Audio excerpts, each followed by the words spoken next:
손흥민이 내일 새벽 쿠스포 스타디움에서 열리는 네덜란드 AZ 알크마르전에 완전히 결장합니다.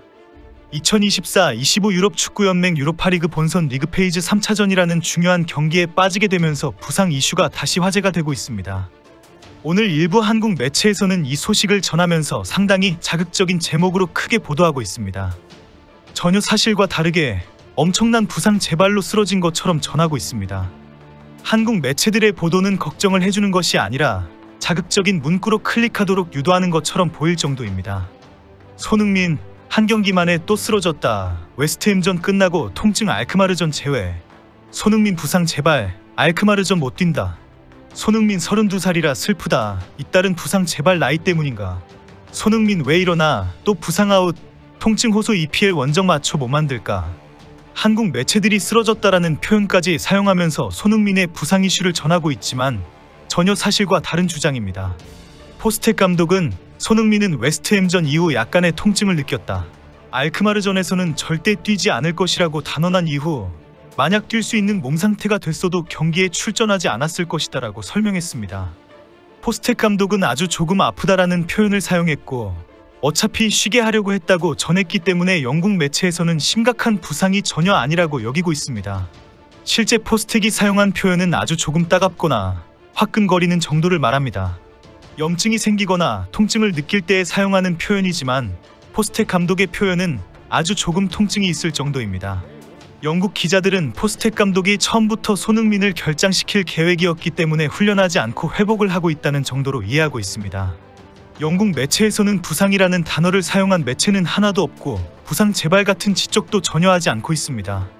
토트넘은 알크마르전에서 1군 선수들을 대거 쉬게 하고 히샬리송과 마이키 무어 등을 투입할 것으로 알려졌습니다.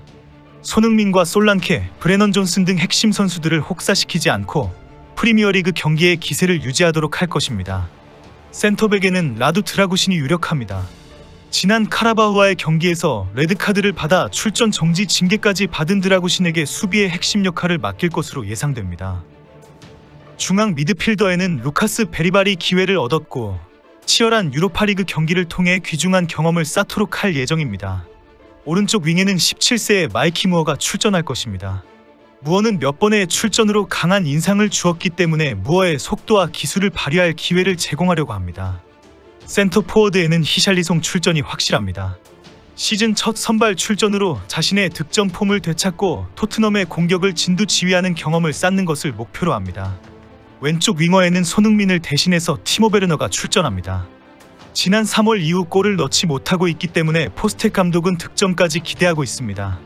부상에서 회복한 윌슨 오도베르에게도 몇 분 동안이라도 출전 기회를 줄 것이라고 전망합니다.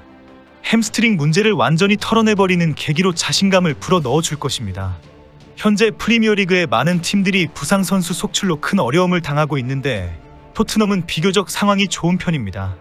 비공식적으로 프리미어리그의 부상 선수들의 명단을 정리하고 있는 통계 사이트에서 손흥민은 현재 평가 중이라는 정도로 올려져 있습니다. 토트넘은 제드 스펜스가 개인 훈련을 시작했고 오도베르까지 전술 훈련에 참가했기 때문에 부상자는 없는 상황이나 마찬가지입니다. 최근 유럽리그에서 선수들의 부상이 경기 수가 너무 많기 때문이라는 지적이 계속 나오고 있습니다. 특히 핵심 선수들이 제대로 휴식을 취하지 않고 회복되지 않은 상태에서 경기를 뛰다가 큰 부상을 당하는 경우도 많습니다. 프리미어리그에서 많은 클럽들이 부상 선수 속출로 힘든 상황입니다. 아스널은 부카요 사카부터 시작해서 오데가르 등 7명이 부상자 명단에 이름을 올리고 있습니다. 맨시티는 카이로커부터 그렐리시까지 6명이 부상으로 쓰러졌습니다. 리버풀은 디아고 조타 등 7명, 맨유는 8명, 황희찬의 울버햄튼은 7명 등 줄줄이 부상 병동으로 고생하고 있습니다. 토트넘은 손흥민이 현재 평가 중이라는 분석으로 제드 스펜스와 함께 이름을 올리고 있습니다. 부상 선수가 8명이나 되는 아스널은 8라운드 AFC 본머스 원정 경기에서 후반 중반 내리 2골을 내주며 0대2로 졌습니다. 부상 선수가 많은 상황에 전반 30분 윌리엄 살리바가 거친 동작으로 퇴장당하면서 수적 열세에 몰렸기 때문입니다. 리그 우승 경쟁을 하는 아스널은 치명적인 패배를 당한 것입니다. 현재 1위 리버풀에 이어 4점차 3위인데 중하위권 팀과의 경기에서도 당분간 승점을 장담할 수 없게 되었습니다. 가장 큰 이유는 골 결정력이 좋은 부카요 사카의 부재가 너무 크다는 지적입니다. 사카와 더불어 아스널의 핵심 선수인 율리안 팀버 역시 부상 중입니다. 파리 생제르맹전에서 근육 부상을 당했습니다. 오는 28일 리버풀과 9라운드에 복귀 가능할 것인지도 의문일 정도입니다. 공수의 중요 자원이 빠진 상황에서 리버풀에 패한다면 승점 7점 차로 벌어지게 됩니다. 우승 경쟁에서 순간 이탈하면서 치명적인 경쟁 탈락의 계기가 될 판입니다. 토트넘은 손흥민을 충분히 아껴야 하는 중요한 상황에 처해 있습니다. 무쇠팔 무쇠다리가 아닌 이상 쓰러질 수밖에 없는 일정이 기다리고 있기 때문입니다. 모든 경기가 다 중요하기 때문에 손흥민을 제대로 활용하기 위해서 적절한 휴식과 회복 시간을 주어야 하는 상황입니다. 토트넘은 전반기에는 프리미어리그 중심으로 손흥민을 활용할 계획으로 알려졌습니다. 전반기에 승점을 최대한 올려서 상위 순위의 자리를 잡아야 리그 4위인의 진입 가능성이 있기 때문입니다. 문제는 11월 A매치 기간이 오기 전에 기다리고 있는 경기들이 상당히 복잡하게 얽히고 설킨 상황입니다.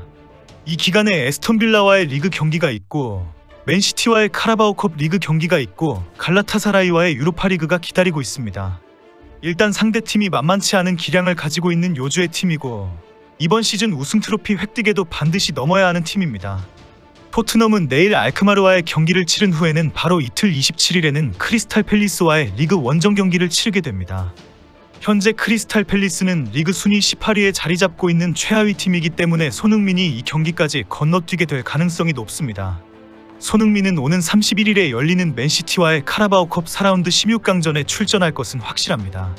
이어 3일 후인 11월 3일 지난 시즌 4강에 오른 에스턴 빌라와의 프리미어리그 홈경기에도 출전이 예상됩니다. 기자회견에서 포스텍 감독은 메디슨 교체 이유를 솔직히 밝히는 발언을 했습니다.